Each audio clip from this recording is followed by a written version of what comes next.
buenas noches, amigos de todo el país. Sí, evidentemente estas imágenes corresponden a esta jornada un tanto compleja que se ha tenido en la sede de gobierno, distintos sectores y además otras movilizaciones en diferentes regiones del país. Pero le voy a dar una cifra importante. 50 millones de dólares se ahorraron en los últimos 5 días después de levantada la subvención o de estas modificaciones en los precios de los hidrocarburos, que ha realizado el gobierno de nuestro país. Hoy tenemos invitados especiales.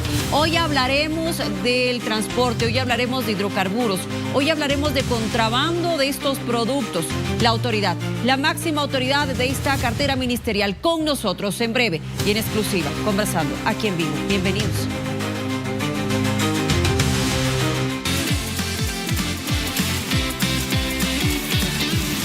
Hoy Bolivia habla de... Hola Bolivia, buenas noches. Hola mi querida Lu, buenas noches. Hola Vania, jornada compleja, pero aparentemente va tornándose ya un poco más calma. Sí, el gobierno está logrando estos acuerdos importantes y todo se va descongestionando, por lo menos en el centro político del país. Pero hoy Bolivia habla de, vamos a revisar.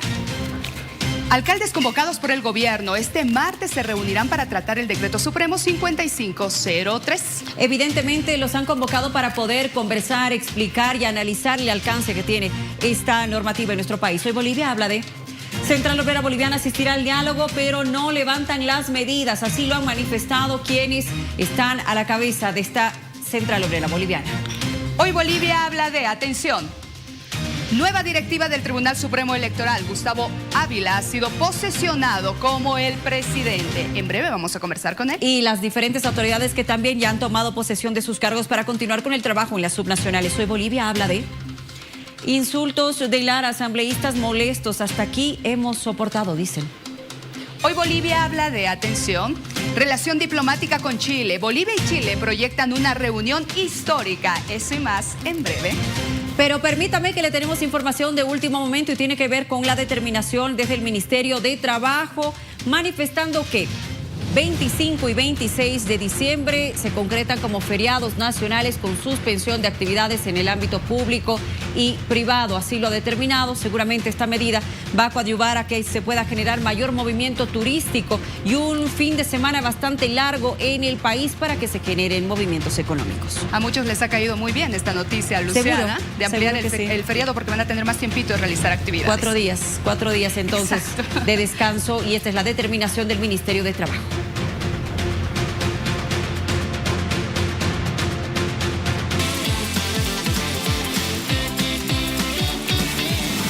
Hoy Bolivia habla de... Como todas las noches para nosotros, su opinión, lo que le pasa a usted y lo que piensa es muy importante. Le tenemos consulta en nuestras redes sociales. ¿Cuánto debería costar el pasaje en su ciudad? ¿Qué opina la gente? Vamos a estar leyendo sus reacciones, leyendo sus comentarios, el análisis que tiene usted como ciudadano, como usuario de manera habitual del transporte público. ¿Habrán cumplido los acuerdos? ¿Recuerda usted mejorar servicio, mejorar los equipos, aseo en las unidades vehiculares de transporte público, eliminar el trameaje? ¿Qué piensa usted? ¿Cuánto debería costar el pasaje? En breve hablamos de este tema y le tenemos una agenda cargada de información aquí en vivo. Con nuestra unidad móvil vamos actualizando la información. La campaña navideña, un juguete, una ilusión con Bolivisión. ¡Qué éxito, señores! Estamos en la terminal de buses. Contigo, Rudy, adelante. Efectivamente, hemos llegado a este albergue transitorio que tenemos en la terminal de buses para entregar todos estos juguetes precisamente a todas las familias y sobre todo a todos los niños que han llegado a este lugar a tener ese abrigo que en estas fechas, sobre todo que las temperaturas bajan muchísimo. Estamos en este caso con la directora Ibeliza Asturizaga, que nos va a dar información de cuántos niños por lo menos tenemos en este albergue. ¿Cómo está? Muy buenos días. Bueno, hoy día es el segundo día con más gente que hemos tenido en el reporte de este periodo. 89 niños registrados, 42 adultos y 20 adultos mayores. Muy bien, entonces a todos estos niños, 89 si no me equivoco, son los que vamos a hacer feliz precisamente en este momento. Directora, ¿usted está lista para entregar ya estos juguetes? Supremamente lista y emocionada, ¿no? Muy bien, y también quiero mencionarles que efectivos policiales nos han dado la manito aquí también para cargar todos estos juguetes y que también nos van a ayudar a poder entregar los mismos, que ellos nos encuentran acompañando de manera muy cordial precisamente en este lugar. Por favor, directora, empezaremos a hacer esta pequeña entrega a todos los niños que están acá y cabe recalcar que afuera también han llegado varios niños que están precisamente en los alrededores de lo que es la terminal, que se quedan precisamente en la calle al no tener el espacio porque son varias personas que tienen que estar acogidas. Empezamos, directora, por favor, oficiales. Adelante, por favor. Chicos, haremos una filita, por favor. Les vamos a dar juguetitos a toditos. Arriba, arriba, arriba. Pero ya, fila.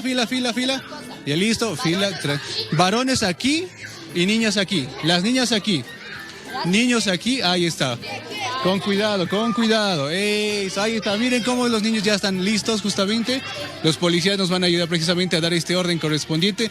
No se van a estar peleando. Al que se pelee le quito su juguete. ¿Ya? Vamos a empezar. Directora, usted con las niñas, por favor, y nosotros acá con los niños. Vean ahí, de a poquito vamos a ir nosotros dándole los juguetitos a los niños. Y más adelante vamos a hacer otro contacto más porque precisamente nuestro amigo Peludo va a estar aquí presente alegrando justamente a todos los niños que estamos precisamente en este albergue transitorio para que ellos puedan tener también esta alegría a días nada más de la Navidad y justamente de este largo feriado que vamos a vivir en toda Bolivia.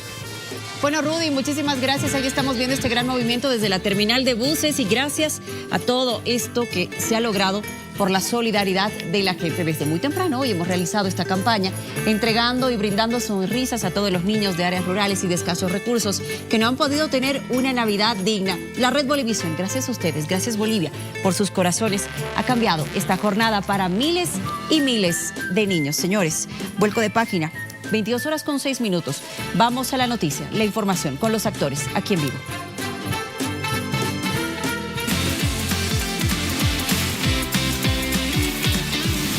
Con un café. Afecta a los que negocian el diésel, compañero, porque obviamente en las diferentes provincias de La Paz a nivel Bolivia venden a más de 20 bolivianos el diésel. Deja regalías millonarias a todos los departamentos. Lamentablemente Senaricón no hace hincapié de eso, no hace los números. El diálogo ha durado más de 7 horas. La ley 5503, la abrogación, no se ha podido. Entonces nosotros como presidentes hemos venido a informar a nuestras bases. Nuestras bases no están de acuerdo con este acta que se ha firmado con el gobierno. Si no hay respuestas, desde mañana ya vamos a tomar otras alternativas. Ha sido una convocatoria constante por parte de las autoridades del gobierno, invitando a mesas de diálogo, invitando a conversaciones, a reuniones, a los diferentes sectores que desde la pasada semana han expresado este rechazo al decreto supremo 5503. Evidentemente ha habido un avance muy importante con varias de las federaciones, con varios de los sectores que se han expresado y que han logrado reunirse con el gobierno. Aún hay algunos detalles pendientes. ¿Qué pasa con los hidrocarburos? ¿Se normalizará el abastecimiento? ¿Qué va a pasar con el pasaje, con el precio del mismo? ¿Qué va a suceder con el control del contrabando para que no se vaya más el combustible de nuestro país? Muchas interrogantes, pero él está aquí para responder. Mauricio Medinaceli, ministro de Hidrocarburos, ha tenido la gentileza de tomarse un café con nosotros. Buenas noches. Buenas noches, ¿cómo está? Bienvenido, un placer, ministro. Gracias por la invitación. ¿Seguirá normalizando la situación? Sí, bueno, quisiera explicar a la gente a través suyo, por favor, que el combustible, la gasolina está en el país, ¿no es cierto? Simplemente hay problemas logísticos por parte de los surtidores para llevar desde las plantas de almacenaje hacia la estación de servicio. ¿Qué quiere decir esto? Que las estaciones de servicio, muchas de ellas están enfrentando un problema de flujo de dinero, porque ahora deben comprar el combustible a un precio mayor. Entonces deben conseguir los recursos para comprar ese combustible a un precio mayor. Por eso no están pudiendo, digamos, recoger todo el combustible que se necesita. ¿Con todas? No todas, hay algunas de mayor escala, ¿no? Y hay algunas, pero poco a poco estamos logrando estabilizar financieramente esta situación. Pero la gasolina está en el país, está en las plantas de almacenaje. Hoy por hoy tenemos una capacidad de abastecer por 6 días. El desafío en el que estamos trabajando ahora es llevar desde las plantas de almacenaje, Sencata, por ejemplo, hacia la estación de servicio donde usted no pudo encontrar hoy día gasolina, me contaba. Sí, estamos haciendo un monitoreo. Es cierto, estamos enfrentando problemas logísticos con el sector privado, pero poco a poco espero salir, que todo se normalice. Ministro, ¿cuánto ha ahorrado ya el país en estos 5 días? Cada día se ahorran como 10 millones de dólares. Entonces son jueves, viernes, sábado, domingo, lunes. Hoy que termina 50 millones de dólares. Ahora, este dinero va a ser redistribuido, es lo que decía el presidente, ¿no es cierto?, hacia las regiones. ¿De qué forma? Bueno, primero, la quita del subsidio, la estabilización de precios, no ha significado únicamente un ingreso o un incremento del impuesto. Se incrementaron todos los valores de la cadena de precios. Se incrementó el precio de referencia, el margen de refinería, bueno, es algo técnico. Pero lo cierto es que se incrementarán los ingresos al productor y por tanto se incrementará la regalía del 11%, la regalía del 1% para Benipando y el impuesto directo a los hidrocarburos del 32% de la producción de petróleo y condensado en el país.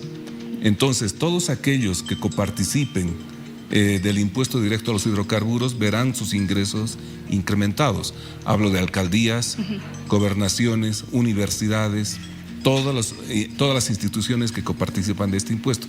Es por eso que una parte se va al Tesoro General de la Nación, digamos 50 de todo lo que recibe el Estado, y el otro 50 se va a las a las regiones. Muy bien. Ahora, ministro, hay algo que me parece también es digno de que podamos conversar. La logística. ¿Es la adecuada la logística que se tiene implementada en el país? Y le hablo de esto de hace años, ¿verdad? Esto no tiene que ver con el actual gobierno, pero se gasta diésel, entrar diésel. Los oleoductos, ¿esto se podrá mejorar de alguna manera? Sí, bueno, el desafío en este momento es importar crudo primero, importar petróleo para levantar la producción de las refinerías en el país. Actualmente las refinerías tienen una capacidad de procesamiento de 60,000 barriles por día, más o menos. Estamos procesando 23,000, 25,000 barriles por día, un poco más del 30%. El desafío es importar crudo, que es más barato que importar gasolina y diésel, y luego meter a las refinerías, procesarlo y sacar todos los derivados del petróleo. Para ello, en principio, se utilizarán cisternas que lleguen con petróleo, pero en el mediano plazo lo que se piensa es revertir el único ducto que existe desde Bolivia a Chile, que sí va en una dirección hoy por hoy. Ahora revertirlo desde Chile hasta Bolivia, eso lleva de 12 a 18 meses de construcción, 150 millones de dólares. La logística interna, los oleoductos funcionan en el país, hay un sistema de distribución, pero el desafío los próximos meses es pasar parte de la provisión de gasolina, diésel en el país al sector privado nacional e internacional. Ya que me menciona el tema de diésel y me permito hacerle la siguiente consulta, que ha sido una de las primeras preguntas que surgen cuando lanzan el decreto 5503, ¿por qué la gasolina está por debajo del diésel? Usted explicaba hay un poco a detalle en la conferencia de prensa inicial con el ministro de Economía que esto se debe a poder frenar de alguna manera el contrabando, que es mayor de diésel que de gasolina. Sí, aquí hay un concepto o dos conceptos económicos que hay que entender. Hoy día hablábamos en una reunión que nos decían, pero el costo de importar diésel puede estar, yo consigo diésel a 6, me decían, del Paraguay, o 7. Yo creo que el enfoque es más bien de demanda más que oferta. Me explico. No importa si cuesta producir o importar 7, siempre y cuando Perú pague 10, Chile pague 10, igual el combustible se desvía. Entonces, en el caso del diésel, donde casi gran parte del consumo es importado, es necesario que el precio nacional esté muy cercano al precio internacional para que no se desvíe. Vamos a poner un ejemplo para que las personas me entiendan. En el pasado podían vender al Perú a 10 y compraban en Bolivia 3, 7, digamos 4. Ganaban 6 bolivianos por cada litro. Estamos hablando que en una cisterna la ganancia era de 200,000 bolivianos. Solo en una cisterna, solo en un viaje de un día. Entonces, esos 200,000 bolivianos daban para sobornar a cualquiera que uno se ponga al frente. Por tanto, la solución no era mayor control, la solución no era poner tecnología de nanobots que me dijeron en la gasolina, diésel, no era poner pintura, no era sacar al ejército, a la policía. La solución era económica. Y es por eso que el diésel está muy cercano a su oportunidad internacional. Ahora, ministro, a propósito de lo que usted menciona, ¿qué reportes ya tienen en las fronteras sobre el tema del contrabando? Me imagino que en estos 5 días ya hay. Es muy interesante, la demanda de diésel ha caído en 30%, que eran nuestras estimaciones sobre el desvío de diésel, sobre todo hacia otros países.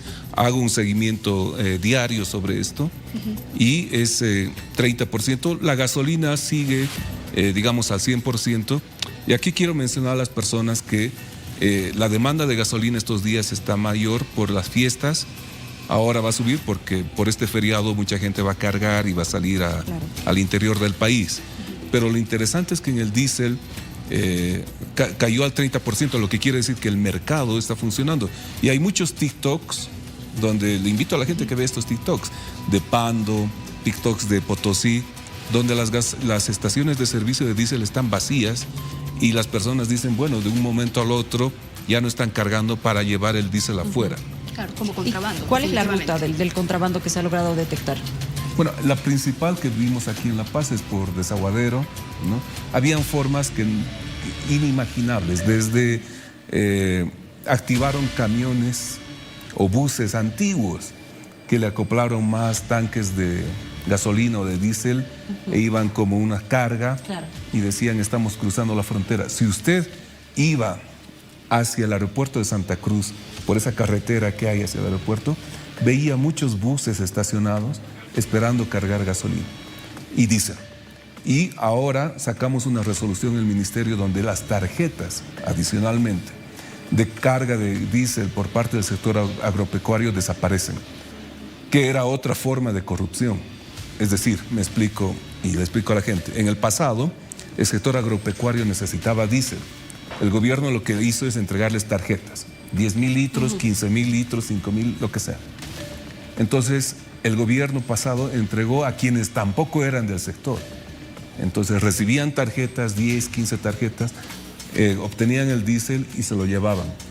Entonces, ese mecanismo de tarjetas salió. El mecanismo de extorsión de sustancias controladas también desapareció porque se sacó al diésel de este tema. Entonces, hay muchos elementos que ahora hacen que los mercados del diésel y gasolina sean más transparentes, menos coercitivos, menos sujetos a corrupción. ¿Se hará algo con los vehículos indocumentados que siguen cargando combustible en este país? Sí, bueno, la idea es trabajar en ello, la idea es trabajar en mejorar el BESISA, que también ha sido muchas falencias, manoseado, que también, es decir, yo volví al país después de muchos años de vivir fuera, yo vivía en Colombia, y encuentro el país, me da pena, porque muchos de nuestros compatriotas están maleados, no tienen piedad por el prójimo, le roban al prójimo sin ningún tipo de consideración. ¿Lo ilegal se habrá hecho habitual? Claro, entonces, eso es lo que yo decía a la gente. El subir el precio del diésel no solamente es un tema económico, es un tema moral. Tenemos que cuidar a nuestras generaciones que no entren a esta lógica de corrupción. Tenemos que quitarles la oportunidad del negocio para cuidar. Es decir, los bolivianos considero que sí nos caracterizamos por hacer las cosas bien. Usted va afuera, es un tipo trabajador, una señora trabajadora, pero llego al país y donde sea hay corrupción. Entonces, no solamente es un levantamiento económico, es un levantamiento de la moral, es un levantamiento de nuestro desempeño, nuestras acciones. Tenemos que enseñar a nuestros hijos que haciendo las cosas bien uno también puede salir adelante. Ahora, ministro, está bien, las medidas serán necesarias, pero ¿cómo se va a trabajar y se va a evitar este espiral inflacionario que lo estamos viendo? El tema de los pasajes, por ejemplo, ¿es un factor que puede influir en ello? Bien, lo primero que hizo José, un gran amigo, el ministro de Economía, es bajar el tipo de cambio. El tipo de cambio llegó, me parece, 18, inclusive 20. Entonces, bajarlo a un nivel menor de 10 es lo que llaman en economía un ancla inflacionaria. Es decir, ahora los precios no deberían subir bastante. Y yo creo que también hay que enfocar esto desde otra perspectiva. Si seguía la anterior gestión, si seguían las políticas de la anterior gestión, es decir, tipo de cambio fijo, con subvención, el dólar podía llegar a 30. Esas eran las proyecciones. Y el nivel de corrupción para transportar diésel y gasolina, sobre todo diésel, podía llegar a la situación que existe entre Venezuela y Colombia, que yo invito a la gente a que vea la situación en esa frontera, es tremenda. Entonces, primero, se tomaron las medidas para hacer ello. Ahora, el desafío futuro es contener el tipo de cambio. Para ello es necesario conseguir dólares, electricidad, donde ahora el sector privado puede generar con biomasa, fotovoltaica. El tercer pilar es la ley verde. La ley verde tiene que ver con la energía verde no relacionada con electricidad. Etanol, biocombustibles, hidrógeno. Ahí se delinearán los planes para atraer bonos verdes y coparticipar a las regiones, y además un plan de conversión de vehicular hacia los vehículos eléctricos. Y el cuarto pilar es la ley de litio, donde, digamos, el primer paso que queremos proponer al Congreso es delimitar un área del salar como reserva turística, para que no se toque. Que no se eso. toque. Claro, No se protegida. toque el litio, protegida, de tal suerte que la gente que vive del turismo, ese paisaje tan lindo que uno tiene, se preserve, y lo que no esté dentro de esa reserva, pues entra dentro de los proyectos de litio. Ahora, ministro, perdón que vuelva al tema de los pasajes y el transporte, que ha sido uno de los sectores que ha sido de los primeros en pronunciarse en contra de este decreto supremo. ¿Cómo se ha llegado a un acuerdo? ¿Cuáles han sido los puntos de inflexión para que los transportistas pues digan, bueno, ok, sigamos adelante? Primero, el argumento que ayer se planteó, que el precio del diésel es un problema que no solamente es económico, es de nuestra sociedad, es necesario cortar la corrupción. Ellos lo entendieron y dijeron bien. Y luego vimos el decreto de una forma integral, una forma holística. Vimos que el decreto tiene muchas posibilidades que ellos las aprovechen. Por ejemplo, importar... Sin modificarse. Importar con impuesto del gravamen arancelario 0%, llantas, aceites, motores. También la posibilidad de diferir el crédito.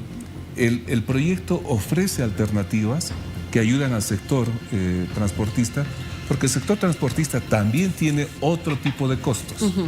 Entonces la idea es colaborar en ese otro tipo de Ellos costos. nos han hablado, por ejemplo, de la disponibilidad de dólares que también necesitan justamente para importar estos productos. Exacto.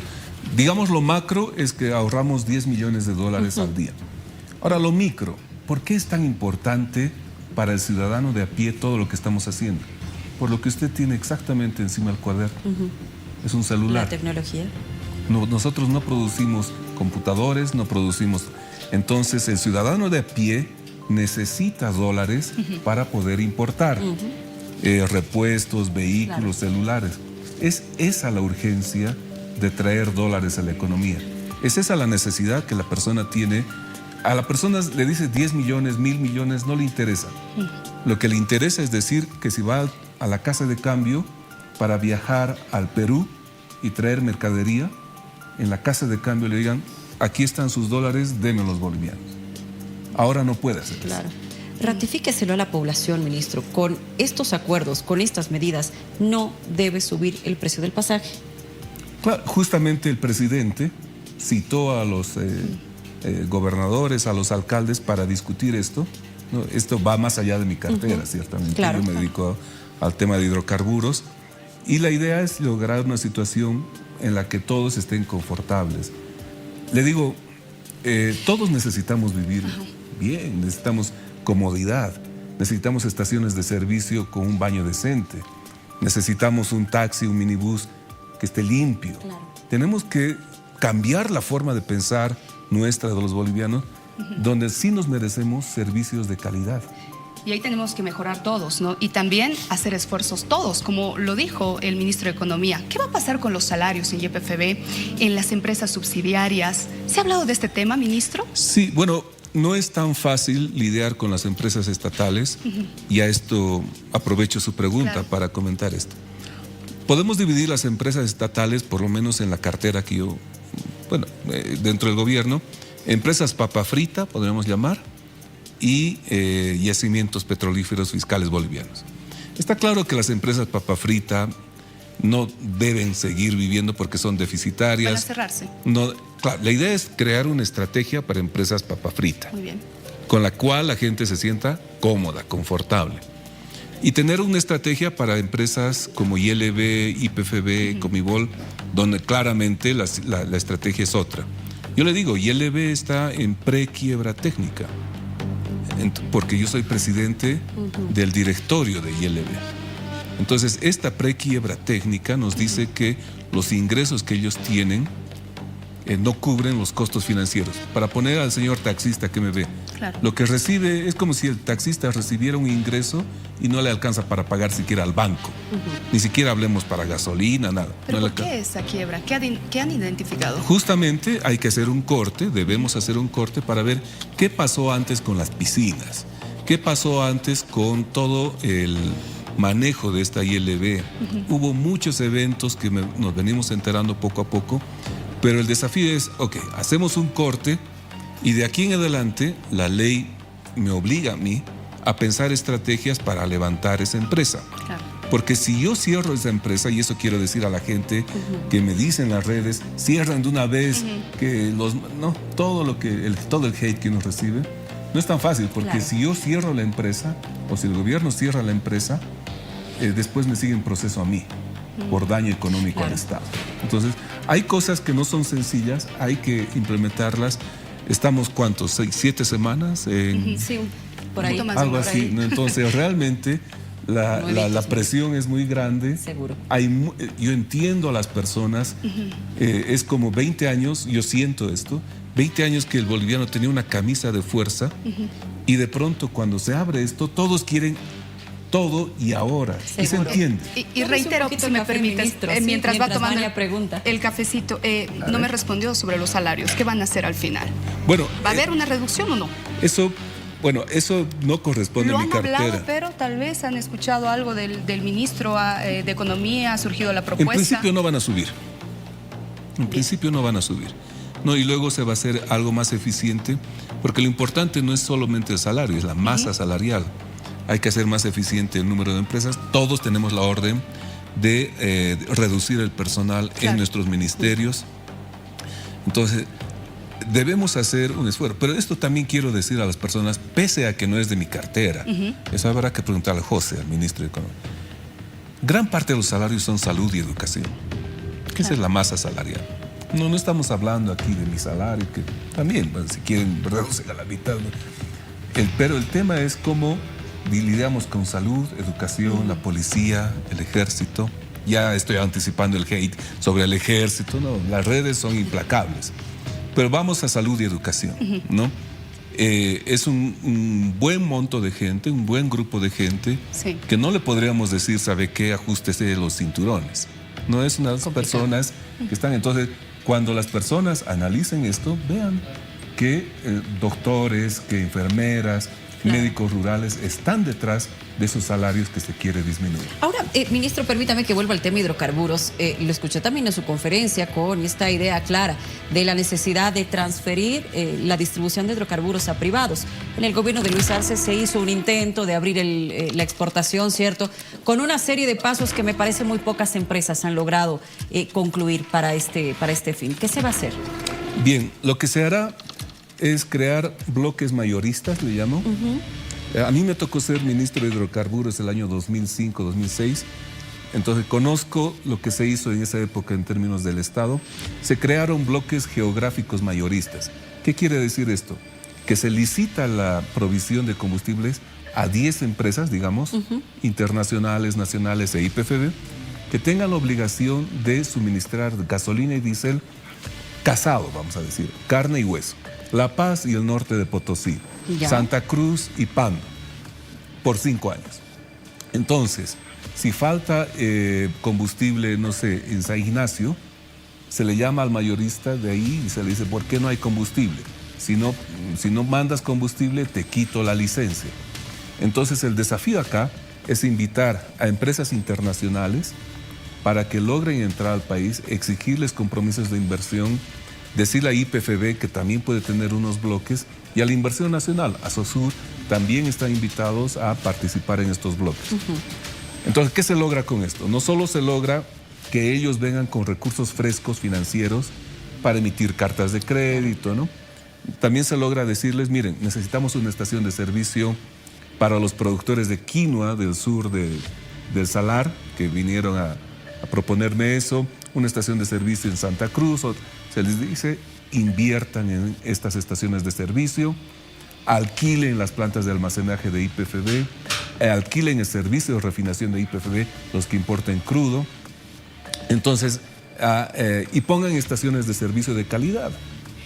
Por ejemplo, la gente que viajó al Perú, a Chile, hay sistemas de puntos en las estaciones de servicio, hay supermercados. Entonces, ¿por qué no podemos pensar que nos merecemos algo de buena calidad? Mi hijo quizás está viendo esto y le digo, Santi, él tiene toda la razón. Santi, tenemos que tener estaciones de servicio como las que te gustan, donde uno pueda comprar una pizza en una estación de servicio. donde le ofrezcan un baño igual y servicios. Un baño decente. Así es. ¿No? Ministro, permítame que tengo que aprovechar su presencia para hablar también del tema de los campos maduros. ¿Cuál es la previsión que se está realizando para estos, para seguir explotándolos? Y por otro lado, se ha hablado en el anterior gobierno un montón, Mayaya, ¿cuál es la situación? Bien. Aquí aplicó un concepto técnico, y me disculpa la gente, un concepto que diferencia el recurso de reserva. Podemos tener el gas ahí abajo físico, pero no es reserva porque económicamente no es viable su explotación. Por tanto, lo que nosotros necesitamos es hacer viable económicamente la explotación. Esto quiere decir tener un sistema impositivo progresivo, ajustado, como lo que yo le decía de los ternos. Sí. Entonces, en la ley de hidrocarburos proponemos un sistema impositivo distinto para campos maduros, para campos marginales. Claro. En algún sentido, lo que se quiere es raspar la olla de lo que existe ahora. Aprovechar todo. Aprovechar todo. Por eso nosotros no hablamos de transición energética, hablamos de diversificación energética. ¿Y por qué esta palabra es importante? Porque diversificación energética nos dice, hay que ir a lo verde, sí, pero tenemos que utilizar el gas natural que todavía tenemos bajo tierra. ¿Y cómo están en este momento las reservas? Bueno, todavía ya se lanzó la licitación, no conocemos, YPFB ya está trabajando en ello y la idea es saber cuánto tenemos de reservas. Claro. Pero como le digo, si cambiamos la ecuación económica, unos recursos se pueden convertir en reservas y poder explotar esto. ¿Por qué es importante la diversificación energética? Porque se pagan regalías del 11% sobre la producción de gas y petróleo, no sobre los paneles fotovoltaicos, no sobre la energía eólica. Entonces necesitamos optimizar el uso de este gas natural, que de hecho en Bruselas ha sido declarado el combustible hacia lo verde. Entonces está bien, no estamos en contra de lo que está yendo el mundo, pero necesitamos explotar ese gas natural. Ministro, y mi última consulta, le agradezco mucho por el tiempo que nos está dando y conversar con nosotros más cuando sé que el trabajo ha sido intenso durante estos días. Lo noto un poco ojeroso, lo invito a tomar un poquito más de café, por favor. Sí. Está un poco ojeroso, sí, ministro. Consulta última, ¿cómo se va a incentivar el tema del cambio de la matriz energética? Entiendo que este programa está hace años en el país. En La Paz, los choferes nos han indicado que por las características de la ciudad, en ese momento no podían acceder porque necesitan cuarta o quinta generación. ¿Cómo se va a incentivar? Yo invito a las personas a que revisen el decreto 5503. Hay un artículo donde se menciona que este incremento de precios es compatible con una economía verde. Invito a que vean. Entonces, ¿qué nos permite ese artículo? Gestionar recursos para traer dinero al país a través de estos fondos verdes que hay en el mundo. Eso estamos hablando con organismos internacionales, y eso va a potenciar el cambio de la matriz energética por una sencilla razón. Ahora los precios de la gasolina y diésel están a un nivel donde la energía eléctrica puede entrar cómodamente. Son buenas noticias, ministro. Yo, por último, simplemente le voy a ceder este espacio de nuestra Cámara, nuestra audiencia, para que le hable a la población, para que tal vez este mensaje, aprovechando las fiestas de fin de año, pues traiga más calma. Bueno, a través suyo quiero decir a la gente que agradecerle por... ¿Dónde acá? Esa Bien. cámara es suya, ministro. Muy bien. Eso. Agradecerle primero a la gente que en la calle me ve, nos felicita, que en las redes nos felicita. Estamos haciendo todo lo posible, trabajamos intensamente para que esto salga adelante, porque todo lo que estamos haciendo es porque creemos que esto está bien. Creemos que esto es como esto es como una muela careada. Comenzó hace 20 años como una carie y de pronto todos los dientes están podridos, todos los dientes están con infección. A nadie le gusta ir al dentista, pero vamos al dentista, logramos curar todo esto que no se hizo en 20 años, y una vez que esté curado, que va a doler, ya podremos después pensar en una sonrisa linda y ver el futuro pues con más optimismo. Gracias, ministro. Un placer conversar con usted. Gracias por estar de manera presencial. Sigamos con nuestro café mientras continuamos nosotros con más aquí en vivo.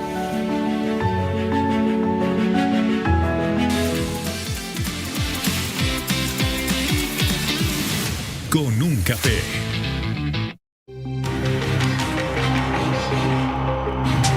Desde el día 1 hemos buscado el diálogo, hemos esperado. Hemos tenido un debate fuerte sobre el decreto 5503. Tocar varios puntos que se tenían en agenda, no solo relacionados al decreto 5503, sino también a varios reclamos y a varias problemáticas.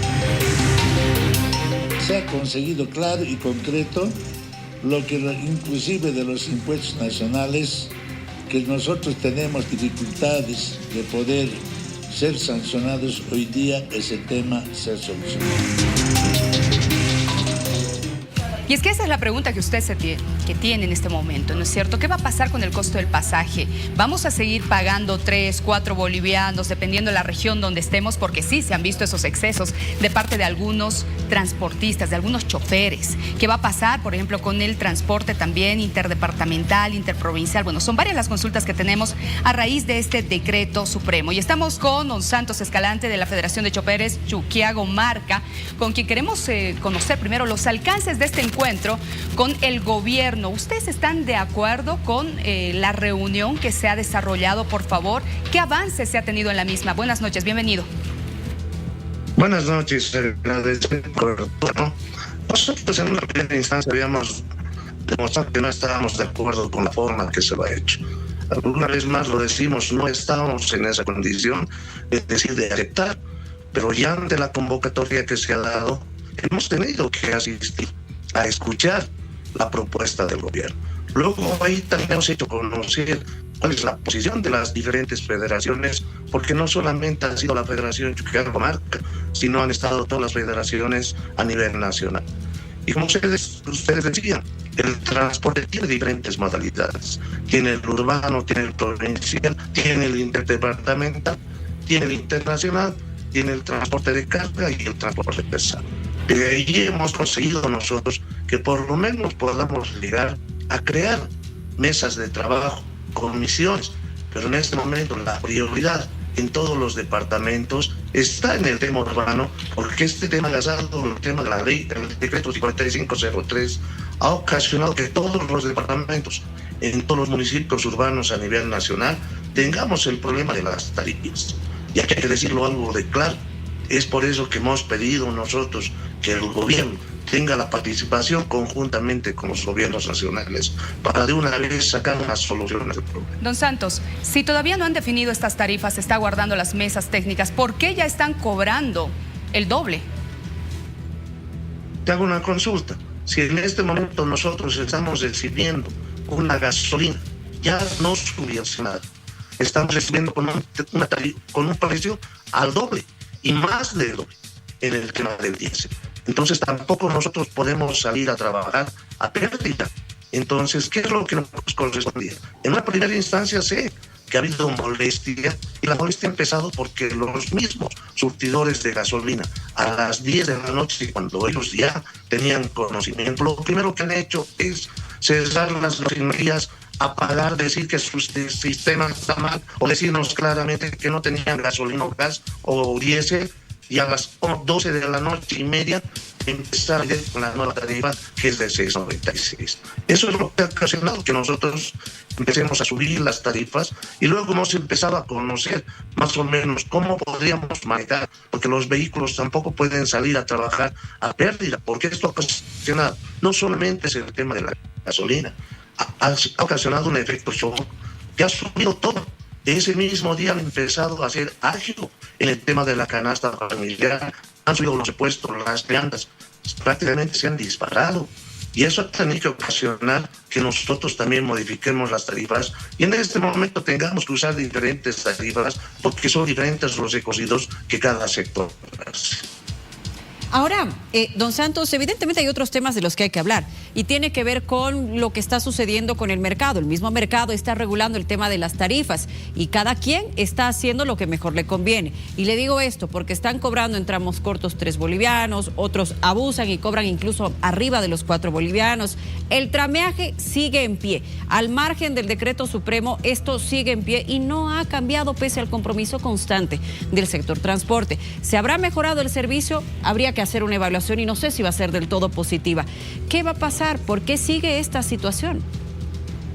Uno, voy a contestar a la pregunta que tú decías sobre el tema de trámite y el tema donde decías que había compromisos que se ha hecho con el municipio. Y ahí también te respondo. ¿Qué es lo que ha sucedido desde el momento que nosotros hemos hecho compromisos?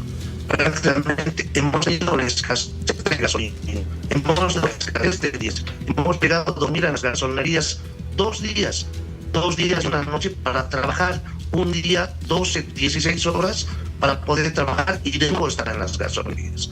Nuestros compromisos deben estar de calidad a los compromisos que nos hemos tenido con el municipio. Prácticamente no hemos podido responder porque no hemos tenido la estabilidad necesaria. Y sobre eso ha venido el debate en este último, cuando ya estaba para salir Arce, el expresidente Arce, ha salido la mala calidad de la gasolina, donde también ha atacado lo que es el transporte.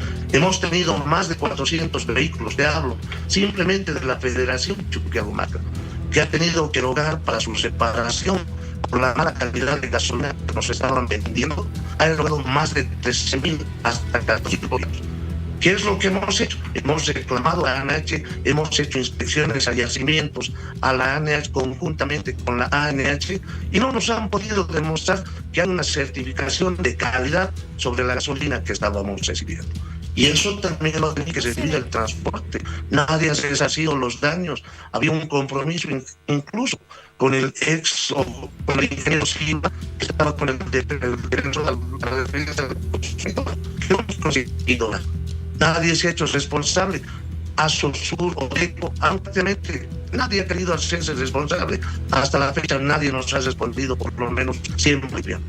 Y ahí viene el tema de la banca. Nosotros hemos trabajado todo este tiempo, pérdida, y hoy por hoy debemos al banco, pero el banco no da ninguna.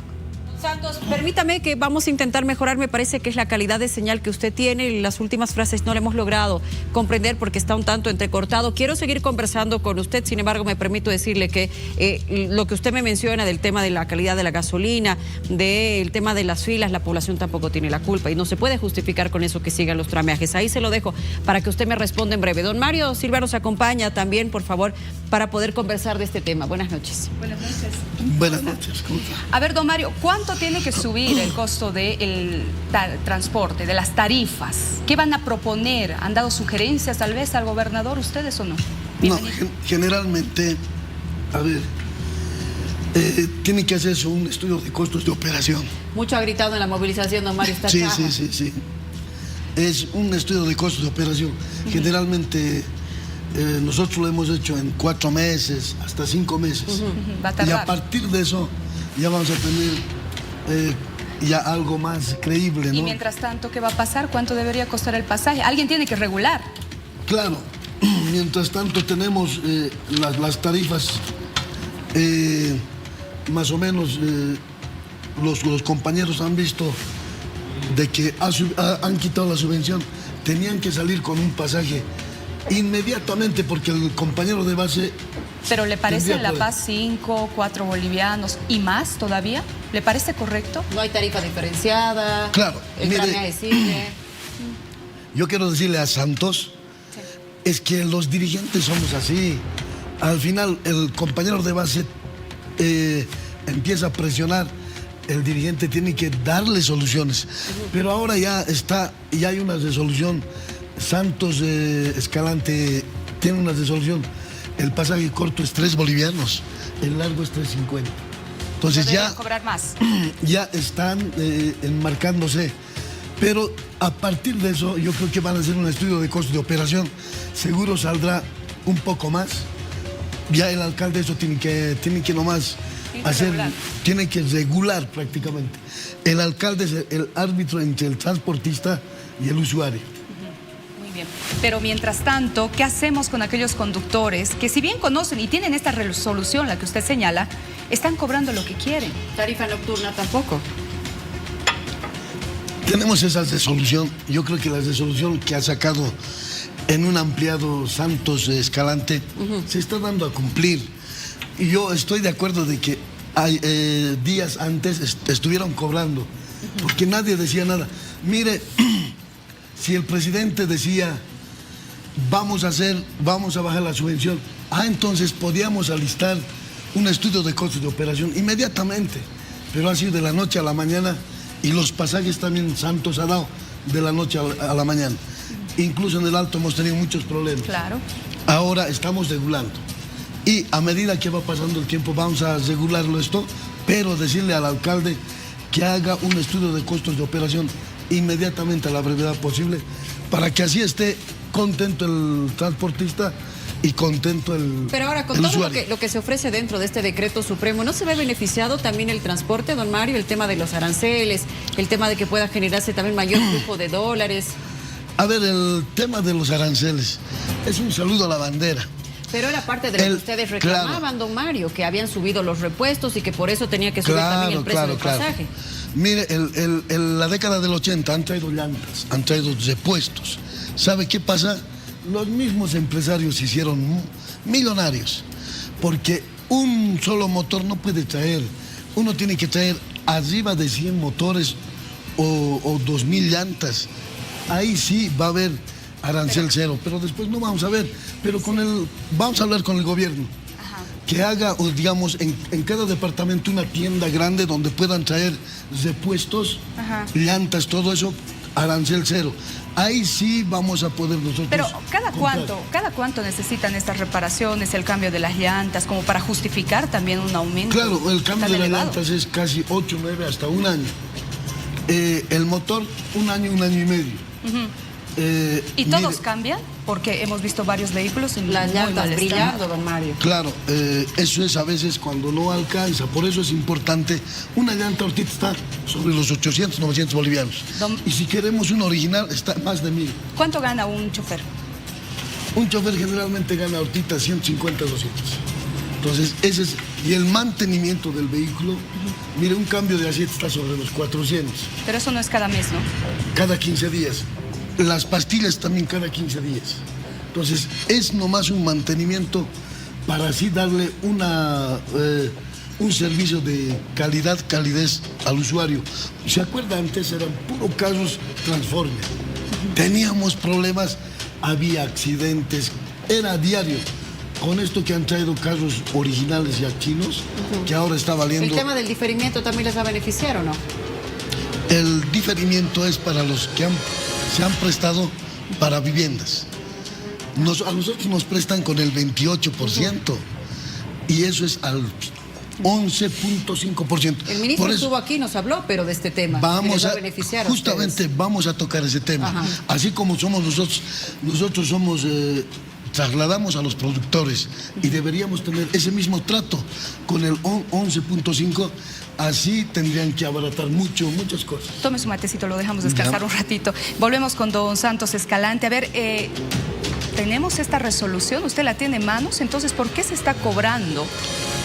Bueno, diferentes montos, por lo menos en La Paz. Si ya hay una resolución que determina tramo corto 3 bolivianos y tramo largo 3.50, ¿por qué otros cobran lo que quieren?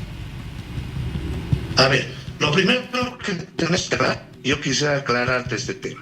En un momento va a ser una resolución de parte de la justicia. Lo primero que queremos denunciar, ha habido gente que malintencionadamente ha sacado esta resolución en la cual no es, y lo hemos declarado. Han sacado resoluciones falsas. Sí, estamos en tratativas con el municipio para poder llegar a una tarifa. Y lo hemos dicho al gobierno central, en este momento nosotros, es enviar un conductor internacional. Hoy en día hemos escuchado a ser consultores, ser economistas, que se sacan datos que la verdad no tienen Don Santos, qué pena, de verdad queríamos escucharlo, pero la señal nos está jugando una mala pasada, tal vez fue el lugar donde usted se está conectando. Lo invitamos, la invitación está abierta para que usted nos pueda acompañar de manera presencial, tal vez mañana, y pueda darnos esta versión. De seguro las conversaciones irán avanzando con el gobierno, Vania. Así es. A ver, nos llegan denuncias hasta Reporteros al Día, don Mario. Es que ya esto es inadmisible. 7 bolivianos están cobrando desde Achocalla hasta la Plaza Humboldt. 7 bolivianos. ¿Es correcto? Mire, esos son tramos que no tienen, o sea, son expresos. O sea, se suben del ¿no están alto, regulados? Claro, del alto. Entonces puede hacer lo que se quiera. No, tampoco es así. Entonces. Mire, y si viene por la carretera normal, gasta más incluso. Viene a La Ceja, 2 bolivianos. De La Ceja a La Pérez, 3 bolivianos, son 5 bolivianos. De ahí, pasaje largo, son casi otros 3.50. Les sale más caro. Son expresos. Claro, pero se da toda una vuelta, ¿no? No es directo. Hay otro, por ejemplo, desde Viacha hasta La Ceja, expreso. Ese no se puede quedar al centro, no se puede quedar, digamos, a 5 kilómetros. Tiene que cumplir a La Ceja. Ese expreso, por ejemplo, 6 bolivianos. Era 4 bolivianos, ahora es 6 bolivianos. ¿El por qué? Porque son tramos expresos, si me dejo entender. Si se baja, por decir, a medio tramo, igual pagas 6 bolivianos. Pero lo tienen que regular también, Omar. Tienen que controlar. Esto es un convenio entre el usuario y el transportista. Por eso hemos tenido mucho problema en el Alto con la alcaldía. La alcaldía decía, un pasaje plano, pero ¿qué pasaba? Nosotros vamos todo lo que es la troncal, pero de ahí tiene que entrar 20 cuadras más. ¿Qué hacemos? ¿Qué dice el usuario? Cóbrenos un boliviano más, pero llévenos hasta esos 20 cuadras más. Entonces, mire. Claro, porque no tiene otra alternativa, ¿no? Claro. Porque no hay conductores que quieran llevarlo. Esos convenios que hacen entre transportistas y usuarios, tiene que nomás homologar el alcalde o la alcaldesa del Alto. Pero a veces hay presión de los choferes. Y es más, no permiten que ingresen otras líneas. Han ingresado, no una vez, no muchas veces. Han ingresado, por ejemplo, había un servicio de un boliviano. Me acuerdo muy bien.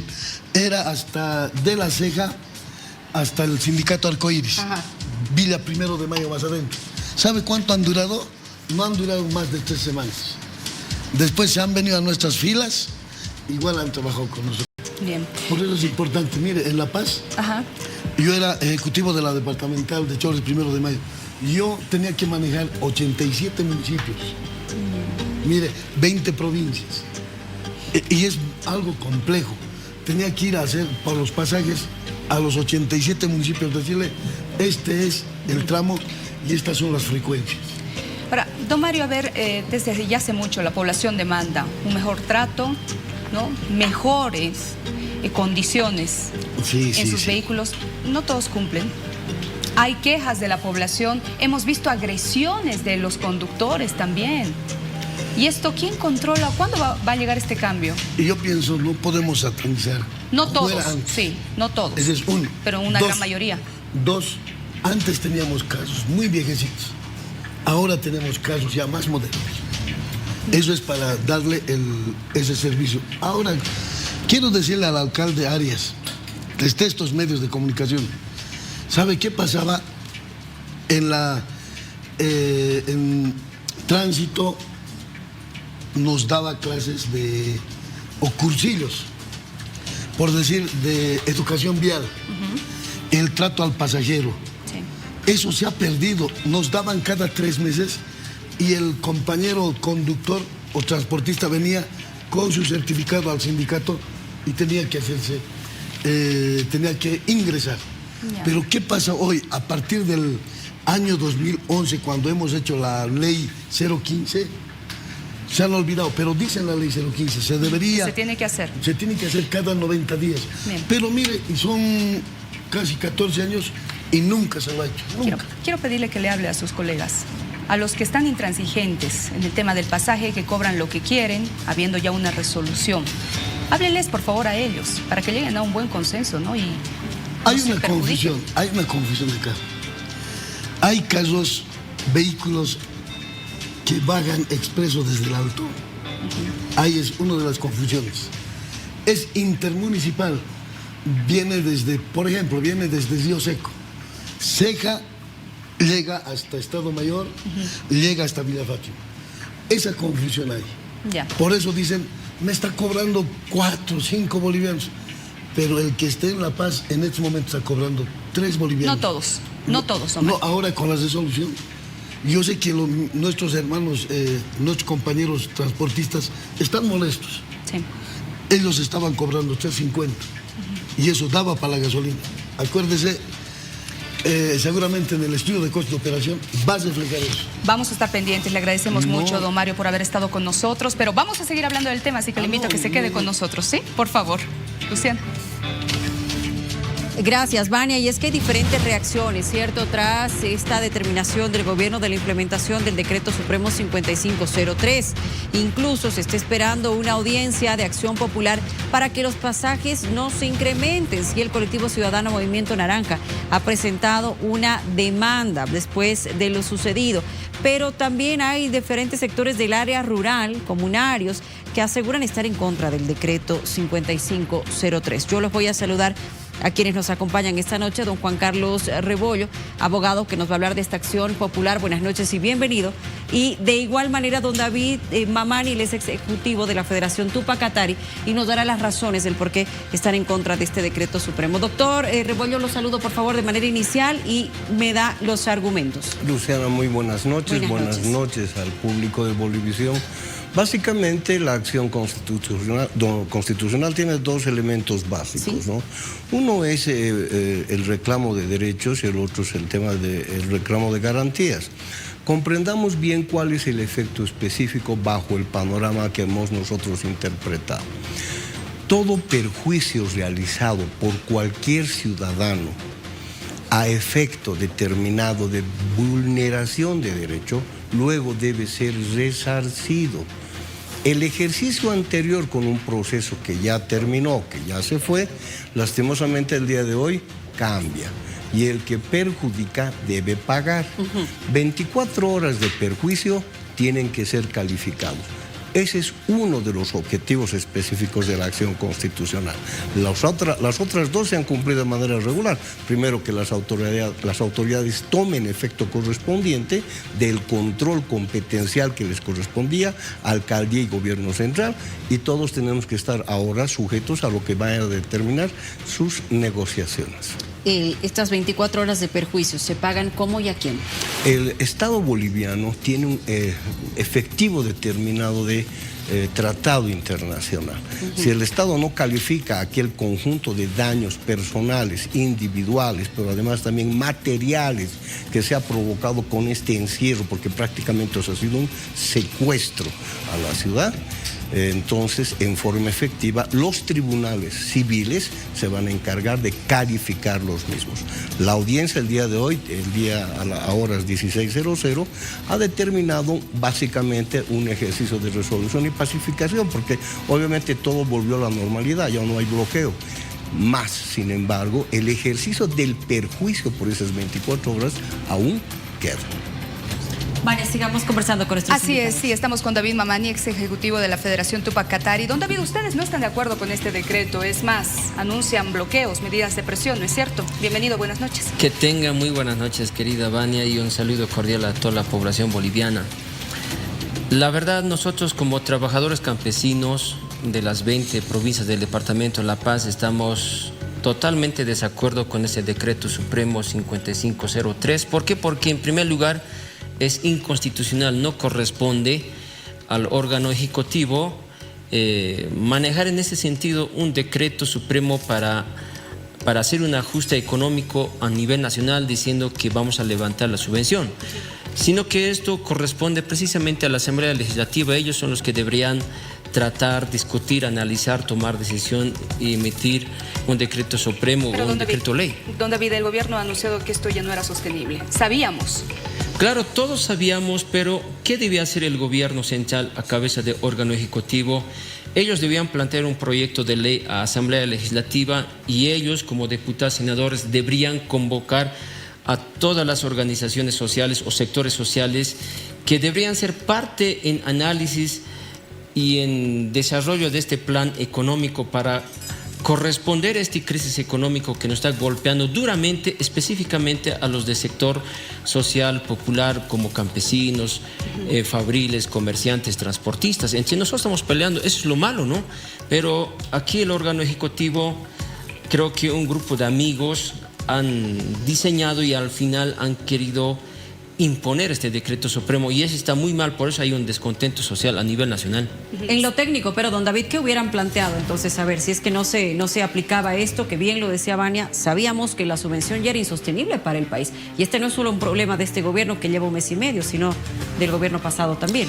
En lo técnico, nosotros, por decir, como ex dirigentes o como dirigentes o como ciudadanos, hubiésemos planteado del sector campesino, primero, si ellos hablan de ajustar esta crisis económica, que ya no hay dinero, lo primero que ellos debían plantear es reducción de salario de altos funcionarios que perciben arriba de 20.000, 30.000 hasta 60.000 bolivianos. Uno, dos, debían retirar ya de una vez lo que es la renta vitalicio de exmandatarios. Le corto, pero eso es mínimo en comparación a la subvención y al ahorro que está generando. El impacto es mínimo. Pero por lo menos, ¿no? Por lo menos si hay voluntad de los gobernantes, por lo menos, aunque es 1%, pero debían tomar esa política. Ahora, por otro lado, del sector trabajador campesino, por ejemplo, no recibimos salario.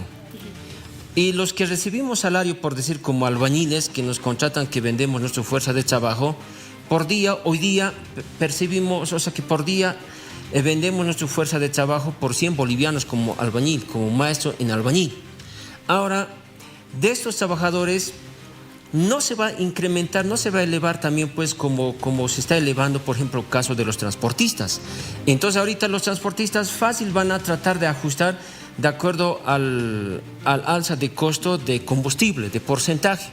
Entonces nosotros como trabajadores campesinos, ¿de dónde vamos a cubrir ese alza para cubrir a los transportistas? Entonces aquí el gobierno, para corresponder a todas las bolivianas y bolivianos con este decreto supremo, también debería convocar a los trabajadores campesinos, porque nosotros tenemos nuestros ejecutivos nacionales, departamentales, a través de ellos era muy bueno discutir, analizar, en el cual también que se garantice ese alza de costo de todos los bienes e insumos de canasta familiar. ¿Y si los convocan, van a asistir al diálogo? Claro, se puede asistir, pero siempre cuando haya esa voluntad política de dar una verdadera solución a todos, no solamente a los ricos, ¿no? Sino que a los pobres también hay que dar solución. Pero este decreto supremo da más privilegio, ventaja a los ricos que a los pobres, y a los pobres nos está castigando con este decreto. Esa es la molestia, querida hermana Navia. ¿Qué opina, por favor, doctor Rebollo? Lo primero que he escuchado ha sido que es un decreto inconstitucional.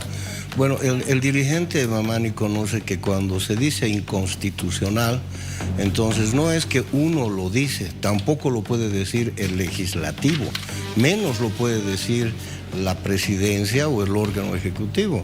Ese en realidad es un calificativo específico que le corresponde al Tribunal Constitucional. Y si este movimiento campesino cree que el decreto es inconstitucional, pues que hagan entonces como nosotros, que presenten una acción constitucional y testeen el ejercicio de este decreto. Pero por favor, que no piensen que porque ellos lo dicen, eso ya es.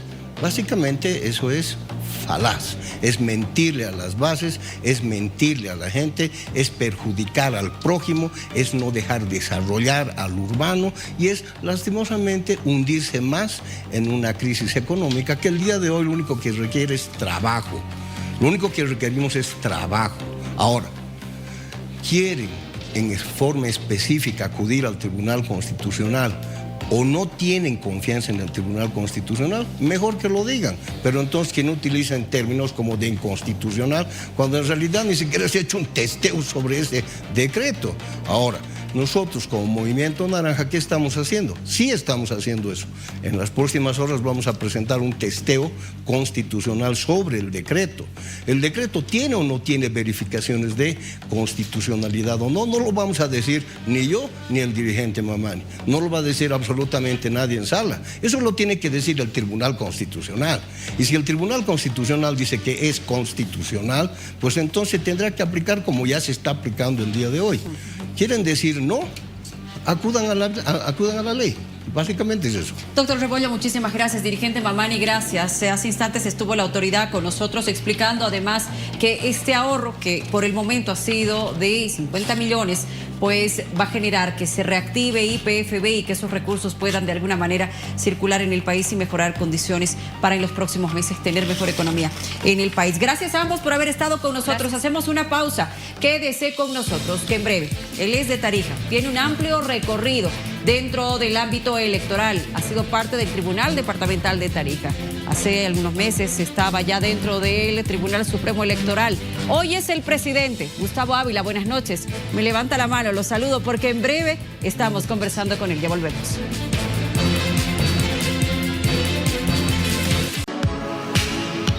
En cuestión de horas ha sido elegido y posesionado. Nos referimos al nuevo presidente del Tribunal Supremo Electoral, Gustavo Ávila, y lo tenemos acá en nuestros estudios. Él va a responder todas las preguntas que tenemos y la primera, les damos la bienvenida por supuesto.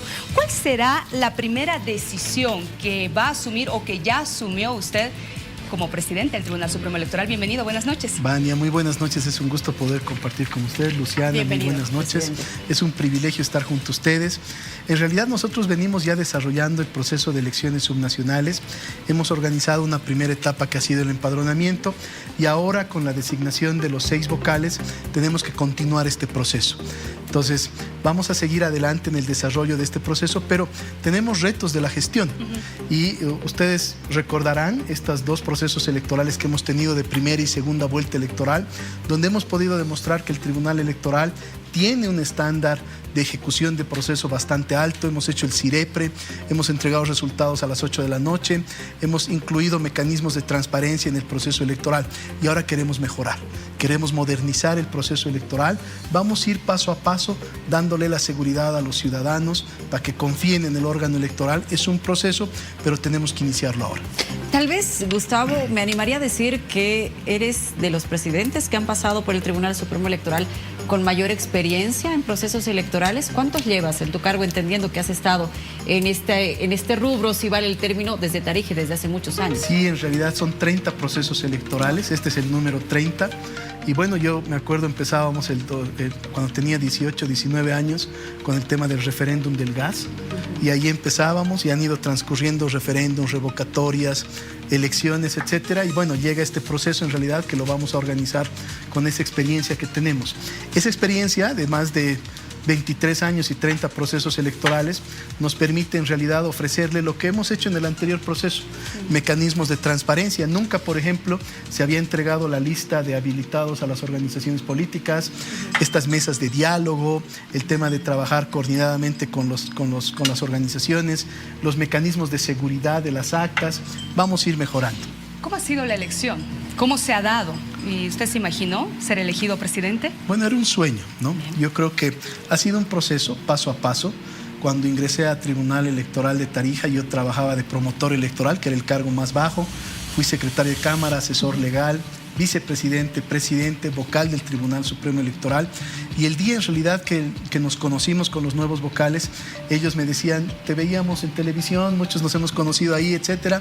Ha habido un debate, ha habido una sinergia de ideas también, se ha reconocido también la experiencia, el proceso, la continuidad del proceso, y los vocales han decidido elegirme como presidente, que es un privilegio representarlos, y obviamente tenemos el compromiso de no bajar la performance, de que esta credibilidad que hemos obtenido en el órgano electoral se mantenga y vaya creciendo. Ahora, ¿cómo ves este nuevo equipo que conforma el Tribunal Supremo Electoral? Muy bien, yo estoy muy contento. Hemos tenido las 2 primeras salas plenas. Reconozco en ellos un alto compromiso democrático. Han entrado por una convocatoria pública que considero que ha sido transparente en realidad. la Asamblea ha elegido a estos ciudadanos, pero yo puedo dar fe desde el momento que los he conocido en el trabajo, que ellos tienen un alto espíritu democrático, que es algo que a mí me encanta decirlo en realidad, porque lo han demostrado con las primeras decisiones, con esa voluntad de conocer el proceso, de apoyar, de sacar decisiones de manera unánime, etcétera. Entonces eso demuestra el objetivo que ellos tienen también. ¿Nada políticos? Porque eso es importante, la independencia que tiene que existir.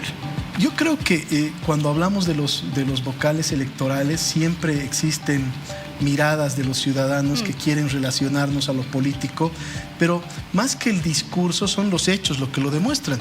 Yo era delegado presidencial y creo yo que siempre hemos demostrado la imparcialidad. En el último proceso lo hemos hecho así y la credibilidad de los ciudadanos ha ido creciendo. Cuando nosotros cruzamos esa puerta de Plaza Baroa, nos convertimos en vocales electorales y los hechos que nosotros demostramos tienen que hacer creer a la ciudadanía que somos imparciales. Y lo hemos hecho así con todas las decisiones que hemos tomado y estoy seguro que este nuevo cuerpo colectivo lo está haciendo de la misma manera. ¿Qué no se debería repetir de lo que hizo la pasada directiva del Tribunal Supremo Electoral? No, yo creo que hemos tomado un compromiso de siempre mostrar esta unanimidad, de no mostrar el tema de las diferencias en el sentido de la toma de decisiones. Yo creo que ahí la ciudadanía empieza a dudar, ¿no es verdad? Cuando un miembro de una sala plena sale a decir norte y el otro sale a decir sur, etcétera, eso crea dudas, ¿no es verdad? No tenemos que generar temor a los ciudadanos, tenemos que darles certidumbre, los ciudadanos tienen que creer en el proceso electoral y esa es una tarea nuestra. Por lo tanto, ese es el compromiso de la sala plena. Antes de ir a conferencias de prensa o hablar ante los medios, me imagino que se van a poner de acuerdo para temas así de álgidos, pero ¿va a haber una sola vocería o es que todos tienen el derecho de hacerlo? No, no lo hemos determinado. En realidad, cualquier vocal puede informar del tema. Sí, la norma nos exige que cuando sea un pronunciamiento oficial, lo hace en realidad a través del representante legal, que es el presidente y de la sala plena, pero en realidad creo yo oportuno que cualquier servidor público tiene esa capacidad de informar. Y no sé si capacidad, un deber de informar. Y un derecho además, ¿no? Es un deber que tiene el servidor, pero un derecho que tiene el ciudadano de saber qué están haciendo sus autoridades. Sí. Entonces, yo creo que los 7 vocales estamos prestos a cumplir ese rol de ser servidor público y de informar a la ciudadanía. Yo recuerdo que me daba un consejo mi esposa y me decía, si tú quieres que la gente crea en el proceso electoral, informen, expliquen. Y yo creo que también esa ha sido una buena metodología que hemos utilizado en el anterior proceso electoral. Claro. ¿Qué se va a mejorar para las subnacionales? Has hecho mención, Gustavo, del tema del CIREPRE, que evidentemente ha sido un matiz diferente en estas últimas elecciones. Incluso con los resultados obtenidos han habido observaciones muy positivas en el ámbito internacional. Sí. En realidad el CIREPRE ha sido una carta de presentación bastante importante y quiero comentarles en realidad que esa carta de presentación de esos buenos resultados que hemos tenido, esa credibilidad, nos han abierto puertas de organismos internacionales. Los han puesto de ejemplo incluso para otros países y procesos. Tienes toda la razón y eso nos hace inflar el pecho de orgullo, pero aparte nos da un beneficio, un plus, de decirle a ese organismo electoral y tocarle la puerta, a ese organismo internacional, me colabora con un sueño que tenemos y te preguntan cuál, y es tener un nuevo padrón. Entonces, la ley nos ha obligado a tener en 2 años un nuevo padrón electoral con un estándar internacional de seguridad y eso es lo que vamos a hacer. Vamos a empezar a trabajar de manera inmediata. Terminamos el tema de elecciones subnacionales. El sueño, el objetivo es empadronar a todos los bolivianos, incluyendo medidas de seguridad que no tiene el actual padrón. A ver, ¿el actual padrón es seguro? Sí. ¿Es confiable? Sí. Tenemos 10 huellas dactilares, pero ahora vamos a aumentar. Por ejemplo, queremos que tenga el reconocimiento facial, la biometría ocular, que estemos al igual que otros países en Europa, América, etcétera. Y eso lo vamos a hacer en cumplimiento a la ley, porque así lo ha determinado el órgano legislativo, pero con ayuda también de esos organismos. A propósito de estas nuevas tecnologías que se van a implementar, ¿el voto digital podría incluirse al igual que en Argentina, por ejemplo, o no? Yo lo dudo, y lo dudo desde mi experiencia electoral. A ver, es un proceso. La gente, el boliviano, desconfía de nuestro proceso electoral. En nuestro proceso electoral, yo los invito a la Argentina, etcétera, es creíble porque es manual, porque son los ciudadanos los que cuentan los votos. Entonces creo que no es un momento para ofrecerle a los ciudadanos el tema del voto electrónico. Hay que ir paso a paso. La primera garantía va a ser el padrón, seguro, confiable, etcétera. vamos a utilizar un padrón que puede ser auditado. En este proceso electoral yo veo una oportunidad bastante grande. Este proceso subnacional va a tener la participación de cerca de 200 organizaciones políticas. A ellos me dirijo, muestren responsabilidad, auditen el padrón, revísenlo, analícenlo. 200 organizaciones que pueden decir de cara a Bolivia si este padrón que vamos a utilizar en estas elecciones es seguro, confiable. En ellos está ahora la posibilidad de hacerlo. Lo hemos hecho en el anterior proceso electoral y no hemos tenido ninguna observación. Ustedes escuchaban que en anteriores procesos aparecían difuntos en las listas, etcétera. No ha habido una sola observación en este y eso es lo que vamos a volver a hacer en las elecciones subnacionales. ¿Se cumplirá todo el calendario previsto para las elecciones? ¿Tema presupuesto se garantiza?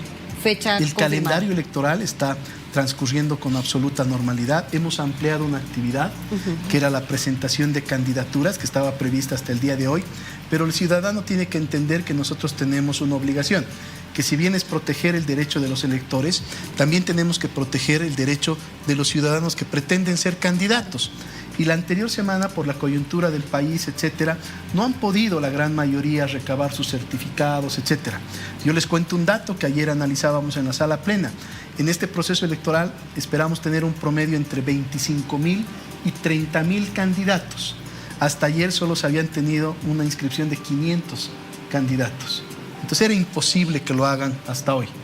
Viendo esa realidad, protegiendo derechos, hemos ampliado esta actividad hasta el viernes a las 12 de la noche. Las personerías jurídicas ya no, es un tema que ya no se toca. Definitivamente no. No se abre. Solo pueden participar las organizaciones políticas con personería jurídica vigente y avanzamos en el tema de las alianzas, que ya las hemos reconocido, la totalidad de ellas, hemos rechazado las que no cumplían requisitos, pero avanzamos en este proceso. Va a ser un trabajo logístico muy importante, el de las subnacionales. Lindo, ¿Cuántas papeletas van a imprimir? Es un proceso electoral que a los que trabajamos en el órgano electoral nos apasiona porque es el proceso electoral más difícil.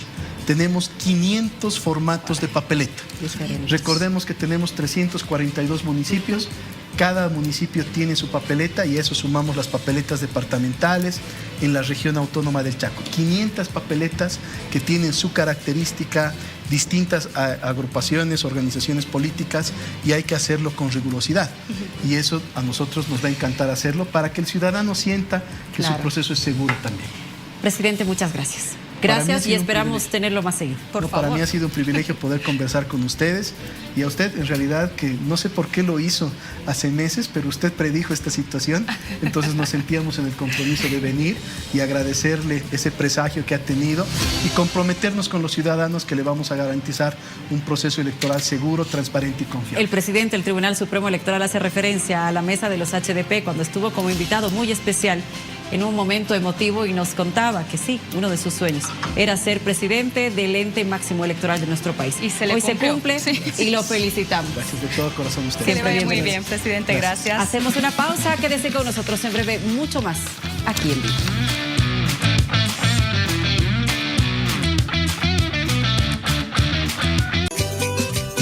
Y sabe, lo estamos logrando gracias a su solidaridad de esta gran cruzada, la campaña liderada por la Red Bolivisión, un juguete y una ilusión con Bolivisión. Estamos con Rudy porque aquí en Vivo también es parte importante, por supuesto, de la entrega de estos juguetes desde la terminal de buses. Rudy, ¿con quién más te encuentras, por favor? Continuamos acá en el abrigo transitorio y llegó y va a alegrar precisamente esta noche. Mitch, ¿no te nos escucha? ¡Sí! ¡Ya llegué! Oye, ya llegué a la abrigo transitorio y estoy con esta hermosura. Ibeliz. Sí. Ibeliz, ¿cómo estás? Bien, gracias a Dios. Feliz por tenerte acá en la terminal de buses. Muy emocionada. Los chiquitos están toditos bien felices esperando. Ya estoy un poco enojado, te cuento. ¿Por qué? Porque tengo hambre y tengo sueño. Pero... Siempre tengo hambre y siempre tengo sueño. Pero ya te va a tocar comer, pues después de esto nos toca comer. ¿Nos vamos a comer? Claro. ¿Es una cita? Es una cita. ¿Sí? Sí. Ahí está, me voy a ir con ella. Que no se ponga celosa la chuleta. Sí, pero ahora vamos a repartir juguetes, ¿verdad? Sí. Lo vamos a hacer en orden. A ver, mi elfo, agarre la bolsa. Eso. Vamos a empezar por la derecha. Sí. Véngase, vení. Acá, para él. Eso, sí. Allá. Pelotita. Para él. Al bebé.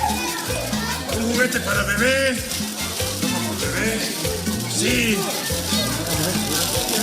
Avancen. Aquí está, toma. Para ti. Para ellos. Para los que ya se han dormido. 1, 2, eso. ¿Para nena o nene? Ya. Toma. Ya toma este más. ¿Por allá? Allá por allá. Nenas, las dos. Sí, vamos a seguir repartiendo juguetes. A ver, aquí a los niños. Aquí también. Eso. Agárrale. La niña. Mi amor. Voy a avanzar. Agárrale. Para las nenas. Para nena. Ahí está, uno más. Uno más, Pablo. Eso. Ahí está. Siguiente. Ahí está, seguimos. Para nena.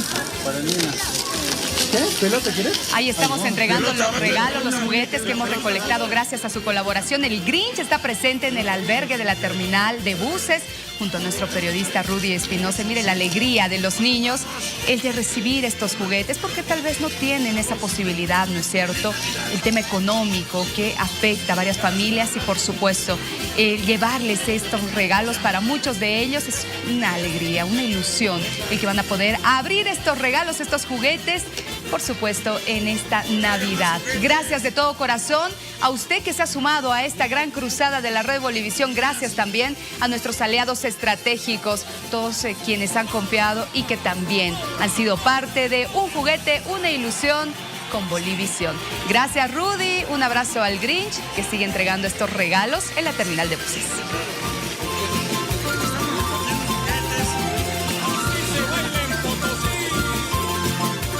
Vamos a volver a hablar del tema de los pasajes, del transporte público y cuál debería ser el incremento. Hace instantes, los dirigentes nos decían, bueno, tiene que haber un estudio de costos. Hay quienes han realizado un estudio muy interesante, por cierto. Le quiero dar la bienvenida a Eduardo Opando, él es economista, nos va a ayudar un poco a entender lo que debería suceder, y Roberto Márquez, analista político, politólogo, que también nos hará ver la perspectiva desde ese ámbito de lo que sucede en el país en este momento. Eduardo, voy contigo, por favor, buenas noches. ¿Nos explicas este estudio que habla de un incremento de 38 centavos? ¿Me cuentas? Sí, muchas gracias. Estuvimos muy preocupados, igual que gran cantidad de la población, por este intento de multiplicar por 2 las tarifas del transporte urbano en las principales ciudades del país. Nos parecía que era excesivo. Nosotros nos dedicamos a hacer estudios de tarifas de transporte. Hemos hecho para varios municipios, para varias gobernaciones. Así que con esa información y un poco actualizando algunos datos, hemos básicamente verificado que no tenía ningún sentido ese incremento, y más bien el incremento que corresponde está directamente vinculado al único insumo que ha encarecido la última semana, que es el incremento del costo del combustible, ¿no? Del GNV, de la gasolina y del diésel. Y por lo tanto, las estimaciones que hemos hecho para cada una de las ciudades principales del departamento es que no debería incrementarse la tarifa en más de 40 centavos. Eduardo, si me permites, tengo este gráfico que tú gentilmente nos has enviado, que es parte de este estudio que se ha realizado. Lo voy a poner en pantalla plena para que nos puedas ayudar con la explicación del mismo. Sí, a ver, esta tabla tiene el valor en el sentido de que primero se ha estimado el peso específico del combustible con relación a la estructura total de costos, ¿no? Algunos transportistas decían que el 50% del costo de operación o del costo total es el combustible, y eso no es verdad. Cuando uno calcula la tarifa del transporte, cuando uno hace el estudio serio, largo, para estimar la tarifa de equilibrio, se toma en cuenta costos fijos, costos variables, costos de operación, costos de mantenimiento y costos de inversión de capital. Y todos esos costos se llevan finalmente, se estiman para un costo anual. Después se calcula cuántos kilómetros recorre, por ejemplo, un minibús, un bus en el año. Pueden ser 30.000 kilómetros al año. Y se hace un cálculo del costo finalmente de operación por kilómetro. Y se hace un poco lo mismo, se estima un poco la cantidad de pasajeros que lleva al día, a la semana, al mes, al año. Claro. Y se divide los costos entre la cantidad de pasajeros y finalmente se estima la tarifa. En esa lógica, el peso específico del combustible varía un poco de una a otra ciudad, pero está entre el 17 y el 22%. Correcto, y ahí estamos viendo, estos montos que debería ser lo que se eleva en La Paz 38. Sí, entonces, mira, sí. ¿qué es interesante? Es que en los últimos 12, 13 meses, en casi todas las ciudades capitales ya se ha incrementado la tarifa del transporte, o sea, ya se han hecho los estudios de actualización y por lo tanto no corresponde ahorita hacer otro estudio de actualización. Además que el hecho de haber quitado el subsidio a los hidrocarburos, el hecho de que el dólar haya bajado de 14 bolivianos a menos de 10, el hecho de que se hayan quitado algunos impuestos a repuestos y a insumos de vehículos, va a hacer que esto, un poquito, que no es un buen momento para volver a hacer un estudio, ¿no? Además, mucha gente que tiene vehículo propio, como la gasolina ya se está haciendo más cara, yo tengo la certeza de que va a aumentar el uso del consumo del transporte público. Eso significa más pasajeros y por lo tanto más ingresos para los transportistas. Entonces, mi recomendación es que en unos 2 o 3 meses sería el momento ideal para volver a hacer de pronto un estudio de tarifas, porque las cosas van a estar ya más ordenadas y por lo pronto hay que aprobar una tarifa temporal donde básicamente lo que se hace es reconocer el incremento del costo de los transportistas. Ajá. ¿Y cuál debería ser esa tarifa temporal? ¿Esta que usted menciona en este gráfico? Sí, mira, un poco cómo funciona. Un minibús más o menos recorre en Cochabamba, en La Paz, en Oruro, en Potosí, recorre entre 100 y 120 kilómetros al día. Eso significa que consume entre 20 y 25 litros de gasolina al día, ¿no?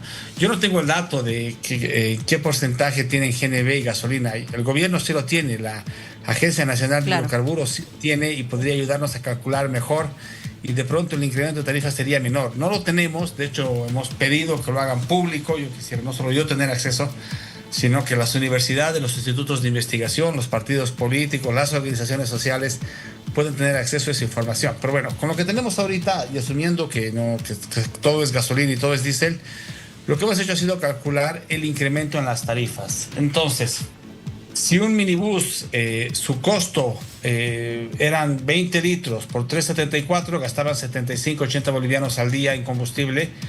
Ahora que está a 6.96 el litro por 20 litros, serían 139 bolivianos. Y por lo tanto el incremento de costos diarios del orden entre 60 y 80 bolivianos, ¿no? Y eso lo que corresponde, porque es así como se calcula la tarifa de equilibrio, es dividir entre la cantidad de pasajeros día que llevan, ¿no? ¿Y cuánto es eso? Pues los estudios que hemos hecho, y son estudios largos, estudios que han costado mucho recurso humano, hemos estado muchos días estimando. La forma de estimar no es que uno se sirve un minibús de parada a parada durante un día entero, va y viene en varias rutas, en varias líneas de transporte, para que sean representativos los datos. Y lo que sabemos es que más o menos llevan entre 200 y 220 pasajeros día los minibuses, y los microbuses que tienen más capacidad llevan un promedio de 350 pasajeros día, ¿no? Entonces, en el caso de los minibuses, por ejemplo, el incremento de 80 bolivianos hay que dividirlo entre esos 200 pasajeros, y ahí uno estima, pues ve que el incremento en la tarifa debería ser, en el peor de los casos, 32 centavos. Entonces, en el caso de La Paz, por ejemplo, o el caso de La Paz, que estaba a 2.40, ahí en realidad son 38 centavos el incremento, debería pasar de 2.40 a 2.78, ¿no? En Oruro, que se aprobó en agosto del 2025, imagínate, hace 5 meses se aprobó la tarifa a 2 bolivianos, debería subir 32 centavos a 2.32. En el caso del Alto, que hace un año se aprobó la tarifa de 1.50, recomendaríamos que suban 24 centavos a 1.74. Ahí estamos viendo exacto esas recomendaciones que nos planteas, Eduardo. Permíteme que quiero también escuchar la voz desde el análisis político, ¿cierto? Ya desde otro aspecto, con Roberto Márquez. Roberto, buenas noches nuevamente. ¿Cómo crees que esta medida, que este decreto le haya afectado al gobierno? ¿Positiva, negativamente? Entendiendo que sí, evidentemente la reacción inicial ha sido un pronunciamiento de diferentes sectores en rechazo, pero ha ido avanzando el diálogo y ahora hay acuerdos con diferentes sectores. ¿Cómo le afecta, positivo o negativamente a este gobierno? Luciana, ¿cómo estás? Buenas noches. Buenas Saludar noches a toda tu audiencia. Bueno, el decreto era necesario porque estamos en un momento crítico del país. No sería la primera vez. En agosto de 1985, Víctor Paz Estenssoro también tomó la decisión que mediante un decreto colocar una nueva política económica, como lo hizo con el decreto 21060. Estamos básicamente en un periodo similar, crítico, donde lamentablemente los anteriores gobiernos han dilapidado los ingresos que teníamos por la exportación de gas, por ejemplo. Y esto el presidente lo ha explicado y al principio del programa lo ha explicado magníficamente el ministro de Hidrocarburos. Esto es algo que tenemos que hacer no solamente para que tengamos gasolina y diésel dentro del país, sino para que toda la cadena de abastecimiento, desde alimentos, medicamentos, ruedas y lo que se necesite para mover en el país, incluso insumos industriales, los tengamos. Esta era una medida altamente necesaria y creo que desde el transporte y grandes grupos de la población lo están tomando y admitiendo como tal. No podíamos seguir con el despilfarro. Y día que pasa, como lo explicó el ministro de Hidrocarburos al principio, nos estamos ahorrando alrededor de $10 millones día. Además, tenemos que mencionar que existe todavía cierto tipo de subvención en el tema de la gasolina, que está a $6.99. El momento en que se libere, seguramente ese monto subirá a lo que te dice el precio internacional. Y el hecho de traer crudo al país para que las refinerías saquen el diésel y la gasolina que necesitamos, también es un ahorro altamente necesario en este momento. Social y políticamente, entonces, ¿tú lo ves como algo positivo para este gobierno? Sí, era algo necesario, independientemente de este gobierno. Ahora, el presidente Rodrigo Paz y su equipo en el gabinete han tenido la valentía de hacer esto, porque era muy difícil entender, por ejemplo, en el gobierno del expresidente Arce, que su equipo nos ponga, por ejemplo, como solución el traer crudo al país para que las refinerías hagan la gasolina y hagan el diésel. Ellos ni por si acaso mencionaron esto, ni contemplaron este escenario. Y esto quiere decir que hay un trabajo y hay un estudio el cual se ha planificado, cuál va a ser la hoja de ruta a seguir y cómo se la tiene que ejecutar. Y tanto la población, independientemente de algunas peleas con el transporte, está aceptando este incremento. Bueno, hemos tenido un análisis muy interesante desde el ámbito político y desde el ámbito económico, esta propuesta y este estudio. Bien nos decía, además, Eduardo, que es importante hacer un nuevo estudio a futuro. Quiero agradecerles a ambos, profesionales en economía y en política, por habernos acompañado esta noche aquí en vivo. Era importante conocer sus puntos de vista. Que les vaya muy bien, buen descanso. Buenas noches. Muchas gracias. Buenos consejos contigo, Vani, a continuación.